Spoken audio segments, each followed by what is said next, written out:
There arrives a juncture in one's existence, often unheralded, a subtle encroachment following restless nights, fractured aspirations, and repeated attempts to mend what resists conformity. You have been diligently striving, haven't you? Pushing, refining, introspecting, envisioning, beseeching, strategizing, yet the desired shift remains elusive. Gazing heavenward, a silent inquiry arises. Why does progress evade me? However, consider this profound and liberating truth. You have been endeavoring to compel harmony with a constricted spirit, and the cosmos does not resonate with force. It responds to release. As Carl Jung wisely observed, what you resist not only persists but grows in size. Thus, while your conscious affirmations project a future reality, your inner essence has been conveying a narrative of lack, inadequacy, and apprehension. And it is this underlying energy, not merely your spoken words, to which the world attends. This explains the absence of desired outcomes, not through indolence or inherent flaw, but because you are ensnared in a state of vigilance, attempting to govern what was never within your dominion. You do not attract what you covet, you draw what you embody. When your entire sense of self is predicated on pursuing, rectifying, resolving, your life becomes a mirror reflecting the very void you seek to escape. What if I propose this? The most potent action you can undertake at this moment is to cease. Cease the grasping, the pushing, the proving. Not from a place of fear, but from a foundation of trust. Not from weakness, but from profound insight. For when the incessant doing subsides, the process of becoming commences.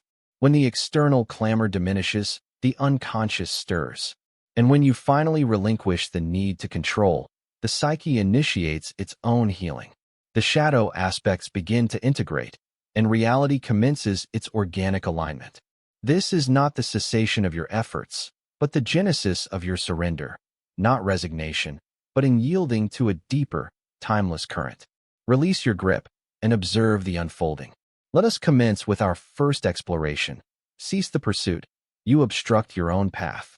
We have been presented with a fallacy, that achievement stems from relentless chasing, that contentment is the byproduct of unyielding pursuit, that by running faster, pushing harder, and maintaining a constant grind, your desires will eventually materialize.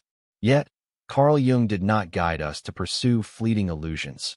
He urged us to turn inward, to pose the fundamental question, why am I compelled to chase this in the first instance? For often, the object of our pursuit is not the genuine longing, but a superficial remedy for a deeper wound. When an intense yearning for affection consumes your thoughts, is it truly about love, or does it stem from a primal fear of abandonment? When an obsession with material wealth takes hold, is it solely about finances, or are you still striving to validate your worth to those who once diminished you? Jung's brilliance lay not in superficial motivation, but in profound confrontation. He stated, "Until you make the unconscious conscious, it will direct your life, and you will call it fate." This implies that unacknowledged wounds will govern your desires, often without your conscious awareness. Consequently, you persist in pursuing external validation, believing it will complete you. However, life reflects your inner state. If that state is wounded, desperate, fragmented, every goal you pursue will prove elusive because the underlying energy fueling your efforts whispers, "I am incomplete, inadequate. I require this to feel sufficient." And the universe invariably mirrors your energetic signature. You may outwardly express a desire for love, but your inner energy proclaims a lack thereof, and the world echoes that sentiment. This explains the burnout experienced in fruitless relationships, draining careers, and fleeting validation, not because the aspirations themselves are flawed, but because the self pursuing them is wounded. The obsession is never about the external object. It's about a subconscious belief that this object will mend an internal fracture. And here lies the uncomfortable truth. Even if your desires were instantly granted, you might be incapable of holding them, your hands still trembling with the residue of past pain. Jung's purpose was not to facilitate ego-driven manifestation, but to guide you toward the integration of your soul, to cease the pursuit and confront the part of you that silently cries, "I am not chasing success. I am chasing wholeness." Therefore, consider this pivotal moment. Before directing further requests to the universe, inquire within. What aspect of my being still feels vacant? For once that inner void begins to heal, you will cease chasing what was never truly yours and begin attracting what was always intended. This is not about relinquishing your aspirations. It is about purifying your motivations, about evolving into the individual who no longer needs to grasp, because they have already attained inner completeness. Only then will the universe cease testing and begin trusting. Let us delve deeper into our second exploration. The unconscious is ever attentive. Most individuals navigate their days with the perception of being tested by life, as if the universe orchestrates obstacles to gauge their resilience. However, the underlying truth is far more intimate and profound. You are not being tested, you are being mirrored. Life does not respond to your wants. It resonates with your being, not your affirmations, not your curated online persona of healing, but your unconscious identity, the silent architecture of beliefs underpinning every decision. Carl Jung comprehended this with stark clarity. He articulated, "Your vision will become clear only when you look into your heart. Who looks outside, dreams. Who looks inside, awakens." Translation: cease seeking external omens. Begin deciphering the signals within your own psyche. For here lies a fundamental reality. If your unconscious mind is saturated with doubt, fear, trauma, unworthiness, even the most eloquent affirmations, repeated until exhaustion, will fail to take root, because at your core, you harbor disbelief. The unconscious cannot be deceived. It registers everything, retains everything, and dictates the course, even when you believe you are in control. Let us be candid for a moment. That tightness in your chest when envisioning your future, that anxiety accompanying thoughts of its realization, this is not intuition. It is your unconscious screaming a lack of genuine conviction. Consequently, life mirrors this internal discord, delaying the desired outcomes not out of malice, but because your energetic state broadcasts a lack of readiness to receive. So, what is the appropriate course of action? We cease the pleading, the obsessing, the superficial layering of positivity over internal turmoil. True power resides not in amplified effort, but in presence, in decelerating sufficiently to discern the whispers of your own psyche. When doubt surfaces, do not flee from it. When fear manifests, do not bury it beneath another motivational discourse. Instead, sit with it, decode its message, for every fear is a communication, every hesitation a signal. Your unconscious is perpetually speaking. The crucial question is whether you possess the courage to listen. And here is the transformative element. When you finally do listen, when you cease the interference, when you stop attempting to force divine timing with human impatience, that is when the shift commences. That is when your energy aligns, when the unconscious ceases its resistance, and when the universe affirms, "Now, you are prepared." You are not here to pursue alignment. You are here to embody it, and that embodiment begins in stillness. Our third exploration awaits. Detachment is not resignation, it is awakening. Release your grip, not as an act of surrender to defeat, not because you have abandoned the desired outcome, but because you have finally awakened to a fundamental truth. I was never intended to control the cosmos. I was meant to understand my place within it. Detachment is not apathy. It is not feigning indifference.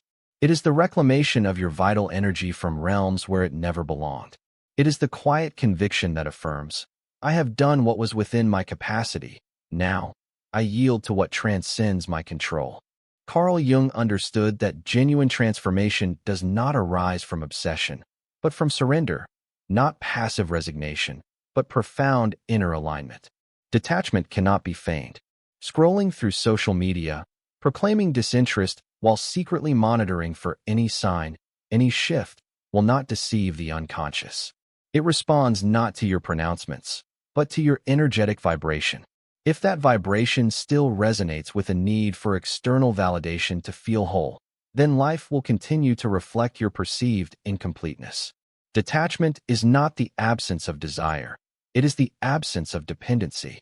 It is the inner knowing that declares, even if this never materializes, I remain sufficient. And here lies the paradox. When your energetic state finally aligns with this truth, that is when the flow begins. not through forceful exertion, but because you are no longer resisting. Life bends for those who are already whole, not for those beseeching to be completed. Therefore, if you are currently experiencing pain, ensnared in the invisible web of waiting, obsessing, hoping, pause. Not to distract yourself, but to inquire, what part of me still believes that this singular thing will provide ultimate fulfillment? The part of you yearning for love, for validation, for success. That part does not require fixing, it requires witnessing. Not by the external world, not by past connections, not by familial figures, but by you. For the moment you perceive yourself with clarity, devoid of judgment and shame, you cease seeking external mirrors and begin embodying your own. And that is where genuine transformation commences. No more chasing, no more pleading, no more proving. Just being, fully, unapologetically, powerfully you. Our fourth exploration beckons, allow the void. This is the crucible of transformation. After the final release, after the struggle, the obsession, the clinging, the beseeching, something unexpected occurs. Nothing. No immediate sign, no reward, no sudden miracle, just silence. You awaken, and the world appears unchanged. Your device remains silent. Your heart still carries its ache. The anticipated opportunity has not materialized. The awaited message has not arrived. And an inner voice whispers, was any of that even worthwhile? This is the juncture where many falter, for we have been conditioned to believe that relinquishing control will be instantly followed by a positive replacement. However, the cosmos operates not on our temporal framework, but in accordance with energetic alignment. Before granting your requests, it assesses the transformation you have undergone in the absence of those desires. Thus, you find yourself in the void, a space seemingly devoid of substance, yet pregnant with potential. This is the interim, the liminal space where your old self has expired, but your new self has yet to be born. And this space evokes profound unease, for there is no map, no tangible evidence, no external validation to confirm your chosen path. Only you, your thoughts, and a deafening quiet that demands a trust in something yet unseen. Carl Jung termed this space the creative void. He posited, in all chaos there is a cosmos, in all disorder a secret order. This implies that what appears as external inactivity is, in fact, a profound internal reorganization. Your soul is not dormant. It is undergoing reconstruction. Your unconscious is rewiring. Old wounds are detaching. New beliefs are anchoring. Your nervous system is adapting to receive what you once desperately sought. However, here lies the potential pitfall. Because this process is invisible, your ego may deceive you into believing that your efforts are futile. Succumbing to this illusion can lead to self-sabotage, a return to chasing, and the obstruction of the very blessings quietly forming behind the scenes. The void is not a punishment. It is a purification, stripping away all external dependencies, the validation, the illusion of control, the addiction to specific outcomes, until only your authentic self remains. And when you reach that point, where chasing ceases and becoming commences, the universe listens, for energy never lies. You can adorn vision boards, recite affirmations, and chant mantras endlessly, but if your underlying energy still broadcasts fear and doubt, life will mirror that. The void is the moment where you are asked to embody the desired outcome before its arrival. Can you cultivate a feeling of abundance before the financial manifestation? Can you feel loved before the relationship materializes? Can you feel liberated before external circumstances shift? For if you can, you collapse the temporal dimension, transforming waiting into becoming, stillness into magnetism. You become the energetic embodiment of your desire, and life has no alternative but to meet you there. But first, you must navigate the test of the void, the silence, the uncertainty, the terrifying gap where inaction feels paramount, yet profound inner transformation is underway. So, if you find yourself in this void, hold your ground. Do not succumb to the urge to fix, to panic, to act impulsively. Breathe, align, and listen. For once you master this sacred stillness, once you transcend the need for external proof and simply become present, life will resonate with a new vibrancy, singing the song of your authentic self. Our fifth exploration awaits, Integrate, do not obsess. Every desire you experience is not arbitrary, not a cosmic tease, not a cruel dangling of something just out of reach. It is a reflection, a message, a spiritual directive. Carl Jung understood this profoundly. He taught that every yearning is a signal from the unconscious, not to pursue something external, but to awaken something internal.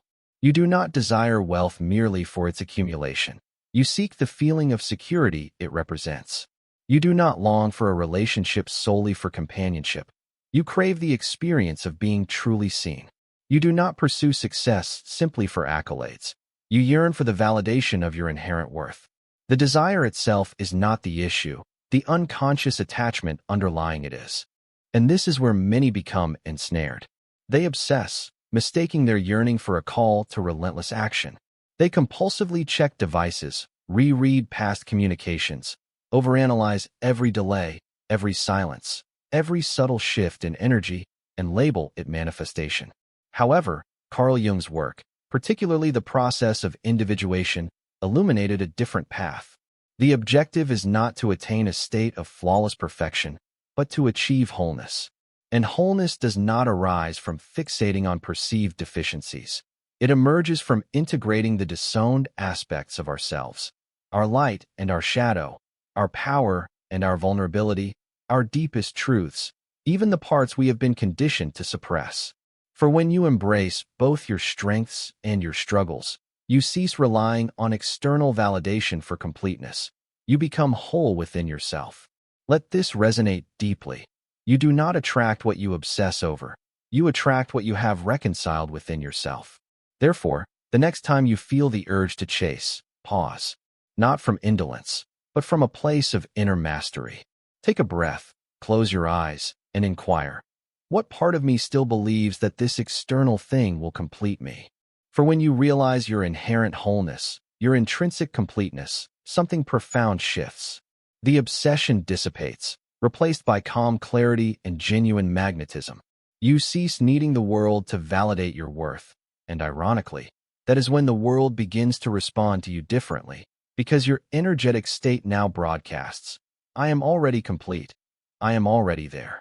This distinguishes manifesting from a place of desperation from magnetizing from a state of alignment.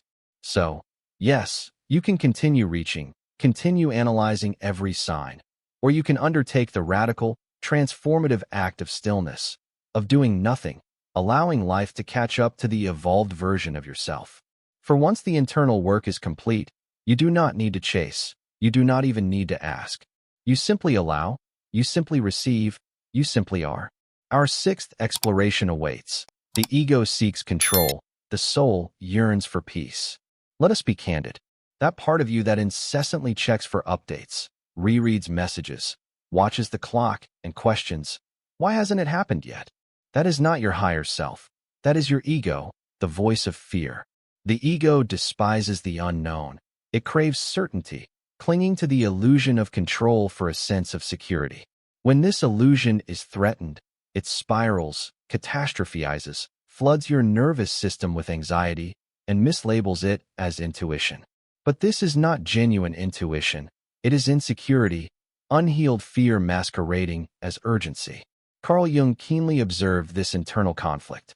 He not only studied it, but lived it. And he taught us that the human experience is a constant interplay between the ego and the soul. The ego demands tangible proof. The soul whispers profound truths. The ego insists, I must control this to avoid further pain. The soul reassures, I have already endured worse. Let us flow. Herein lies a crucial insight often overlooked. The ego fixates on outcomes. The soul seeks alignment. The ego demands to know the precise how. The soul simply trusts in the eventual manifestation. For the soul operates beyond the constraints of time. It is not chasing. It is remembering. Carl Jung once wrote, the privilege of a lifetime is to become who you truly are. And here is the pivotal twist. Your authentic self is not the version consumed by panic. It is the essence beneath the surface, the one that already embodies completeness. This deeper self is not intimidated by silence. It does not measure its worth by external metrics. It breathes deeply, speaks deliberately, moves with grace, not urgency, because it inherently knows that everything meant to be will arrive in its own perfect timing, divine timing, not dictated by egoic demands. To access this authentic self, the real you must learn to pause when anxiety arises, to interrupt the habitual patterns, to pose a question both simple and profound. Is this prompting originating from my ego or from my core essence? If the sensation is one of pressure, anxiety, desperation, it is the ego. If it is characterized by peace, ease, surrender, it is the soul. This does not imply abandoning your aspirations. It means relinquishing the suffocating grip of fear that constricts their manifestation. For desperation is a clamorous energy, while alignment is a silent force. It does not beg, it does not chase, it simply becomes. Therefore, if you find yourself in a moment of doubt, resist the urge to amplify the noise, to drown yourself in distractions or self-recrimination.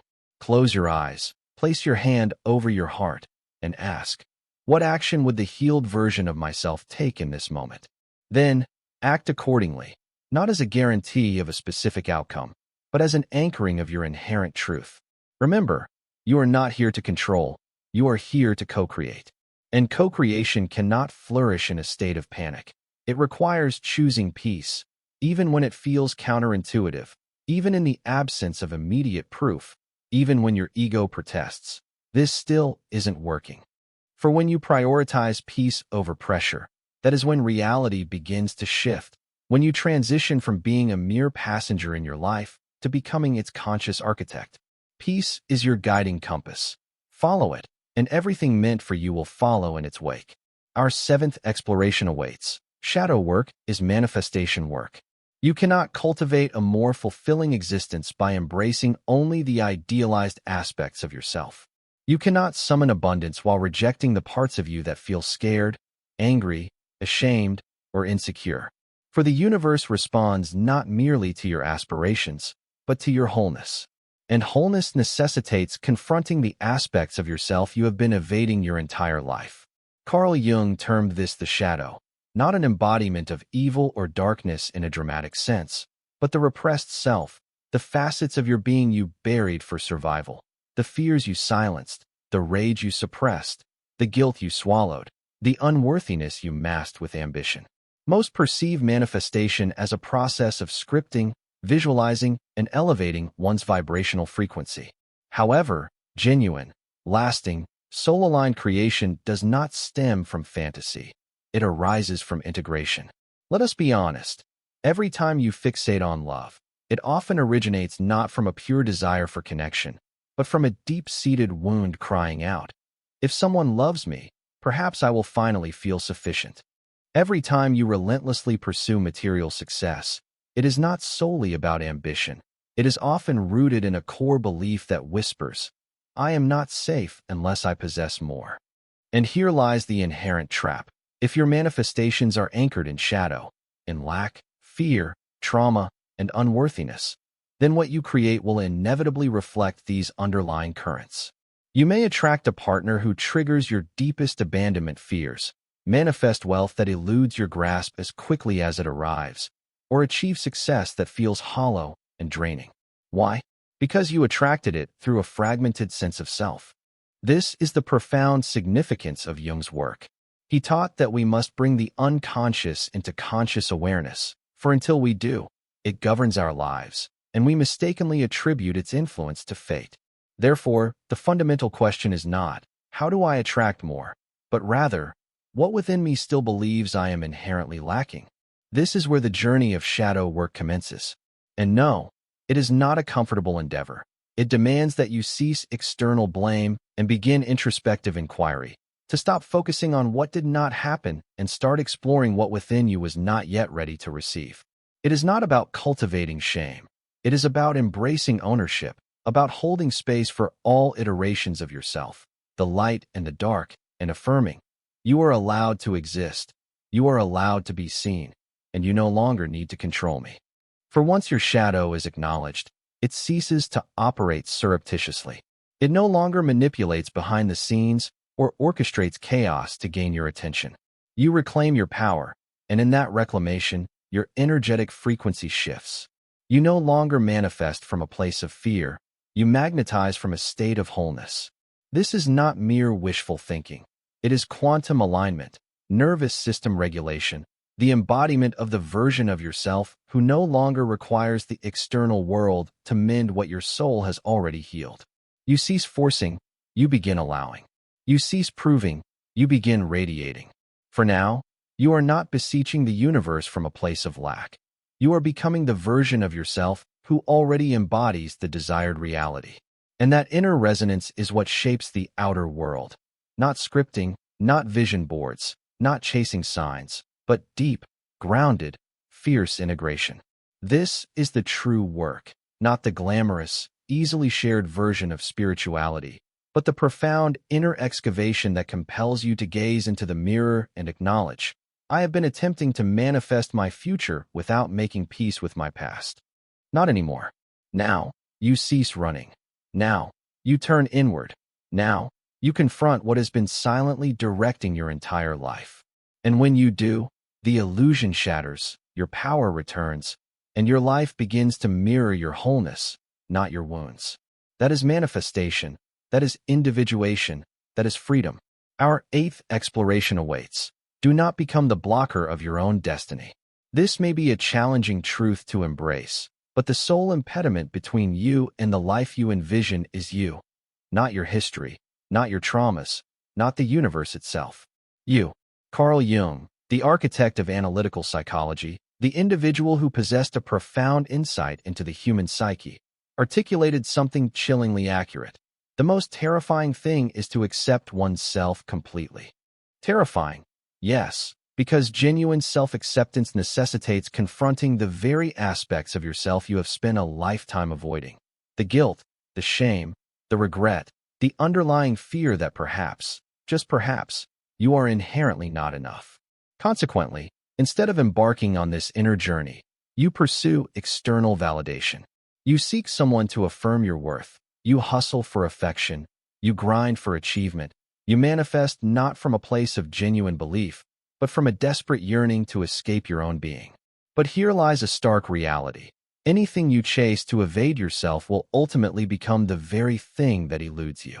You may believe you are diligently working towards your ideal life, but in truth, you are using that aspiration as a shield against the discomfort of confronting your present self in stillness. And the universe, in its wisdom, is not punishing you.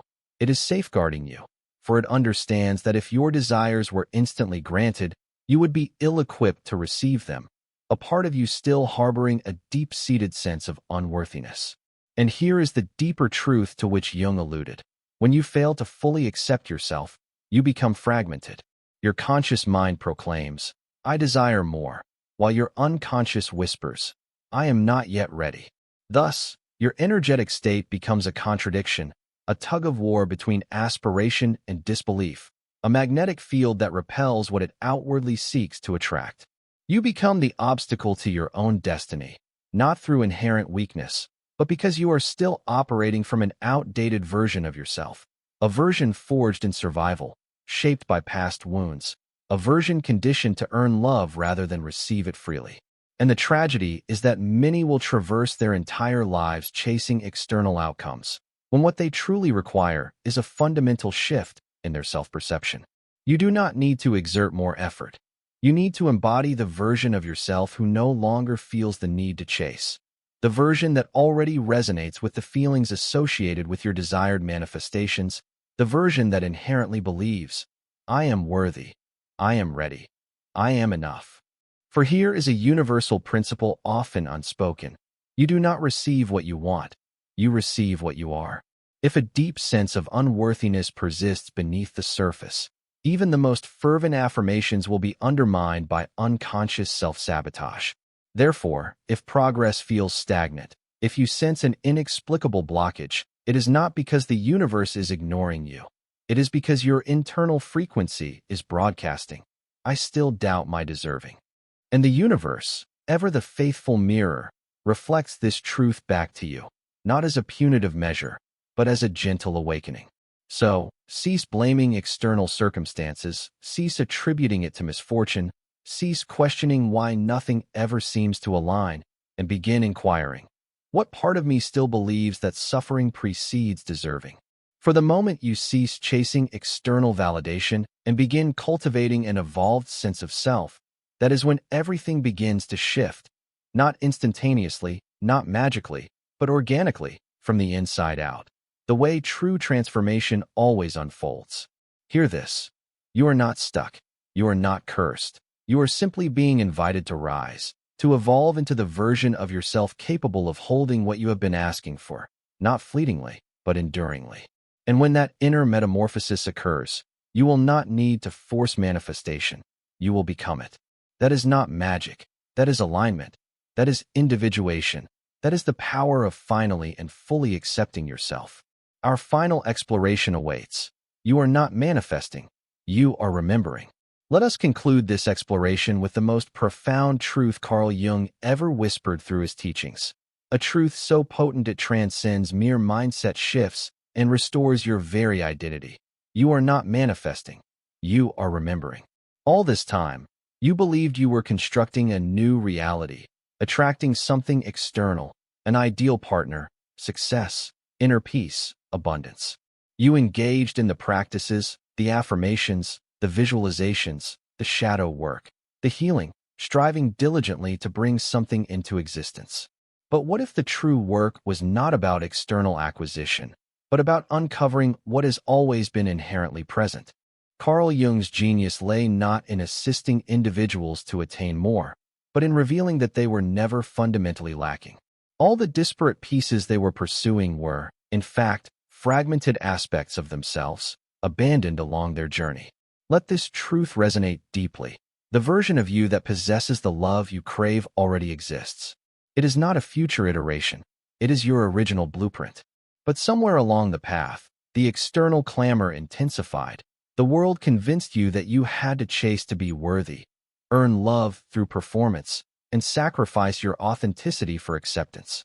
And so, you forgot your inherent wholeness, your innate divinity, your natural state of alignment.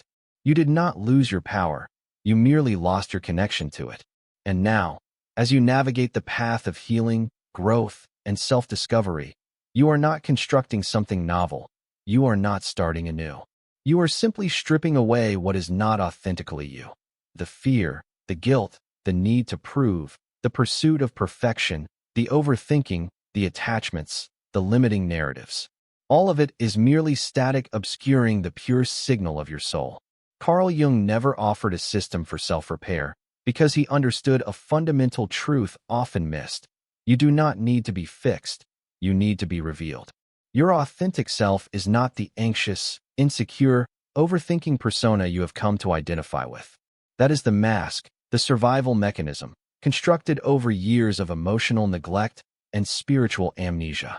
Your true self is the observer, the soul beneath the surface, the one who remembers stillness, the one who does not chase because they already embody their desires, the one who does not grasp because they already are. And this is the final, sacred truth.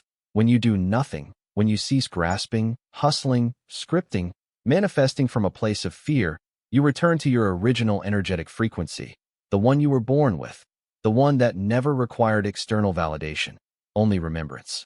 That is why alignment begins when you finally release your grip, not because surrender is a shortcut, but because surrender is your natural state, the state of trust, the state of being, the state where soul supersedes ego, where energy transcends forced effort, where alignment replaces anxiety. So, if you still find yourself ensnared in the loop of intellectualizing your way into a desired future, attempting to force divine timing to adhere to your own deadlines, pause. Not because the universe is adversarial, but because it is gently reminding you of something you have forgotten. You were never meant to beg for the life you desire. You are here to remember that it is already yours, once you embody the version of yourself who can receive it. You are not late. You are not broken. You are not behind. You are not manifesting. You are remembering. And now, you have remembered enough. Now, it is time to return to the stillness, to the trust, to the soul that already knows. Everything meant for me will arrive, not when I chase it, but when I become it.